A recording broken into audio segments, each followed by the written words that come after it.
असं म्हटलं जातं की 9 तळ्यांच्या समूहामुळे या गावाला नैताळे नाव पडले, जेथे साक्षात नवनाथांचा चरण स्पर्श झालेला आहे। बांबू विक्रीसाठी प्रसिद्ध असलेले हे गाव निफाडपासून 7 किलोमीटरच्या अंतरावर आहे।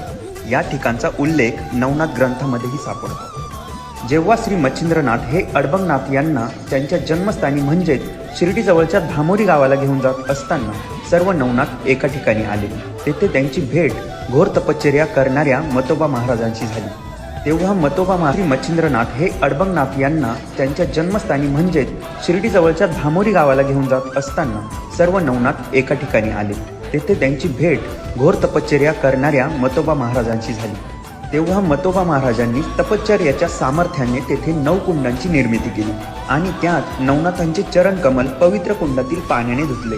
त्याच 9 तळ्यांच्या समूहावरून पुढे नैताळे नाव प्रचलित झाले। मतोबा महाराजांच्या भक्ती व श्रद्धेवर प्रसन्न होऊन नवनाथांनी त्यांना साबरी विद्येचे कवित्व दिले। पौष पौर्णिमेच्या दिवशी शेष नागाला साक्षी ठेवून मतोबा महाराजांनी जिवंत समाधी घेतली। त्याच ठिकाणी त्यांचे मंदिर बनवून पुण्यस्मरण म्हणून परंपरेनुसार येथे शाकंभरी पौष पौर्णिमेपासून पुढील 15 दिवस मोठ्या उत्साहात यात्रोत्सव साजरा केला जातो।